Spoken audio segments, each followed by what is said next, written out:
today I'd like to talk a little bit how to cook your apples and get your apples right and picking the right apples. Now Golden Delicious make real good apple pies, but if you use Golden Delicious, all you have to add is apple pie spice. And you know, you put what, a teaspoonful if you got a little bit, or you just have to judge at, you know, according to how much apples you have.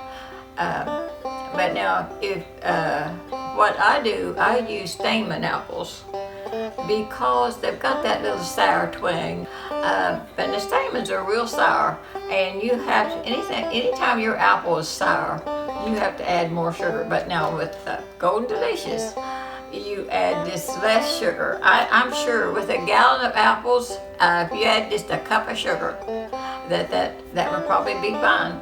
But like I say again, if it's not sweet enough, add just a little bit more. It all depends upon your apples. And two, what I put in my apples when I make pies, I cook my apples, and I cook them till they're all cooked up. I like them to cook up thick. I don't like them thin.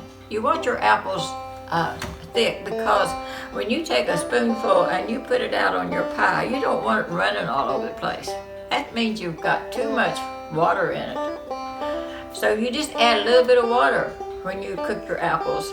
I'd say add just about an inch of water in your big cooker of apples, and that water will start to boil, and it will just keep it boiling up, and all your apples will get soft. But cook it and stir it every little bit till it gets all the have no clots in it. You know, pieces of apples. You want everything cooked up.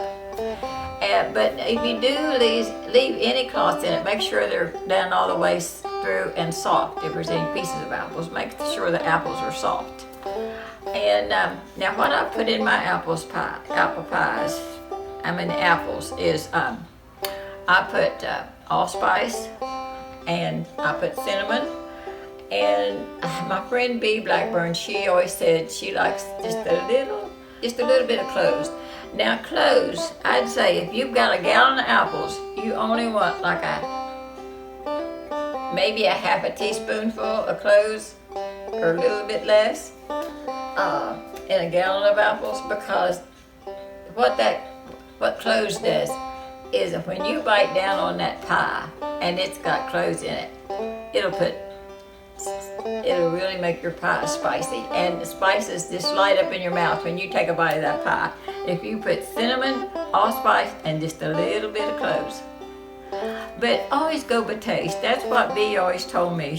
I learned so much from her. She's dead and gone on now, but I learned so much from her, and she said to me so many times, Nancy, go by taste. Always taste what you're cooking, because then you'll know what it tastes like. You know, taste it. See if it needs more sugar, or if you think it needs more spices. You know, that's what you gotta just go by taste and use your own judgment there. I don't have no special recipe. A certain amount I put in. Like I say, I put it in there and go by taste. But now Golden Delicious, if you want not to put a lot of sugar, maybe you've got somebody that's got a diabetic in the family or something, you don't want a lot of sugar. So if I was you, I would use Golden Delicious apples. They make good pies. My sisters, I had 6 sisters, and I think 5 of them, we all made pies, fried apple pies. And in fact, I got my recipe from my sister Glady in West Virginia. She's dead and going with the Lord now, but I got my recipe for my crust from her. Thank you for watching our channel, and pass it on to your friends. And I really appreciate all your wonderful comments. That encourages me. Makes me want to do more.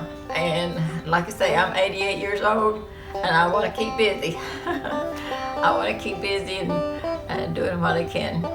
Thank you again for watching, and I hope you have a good fall and a good time making fried apple pies. Thank you again.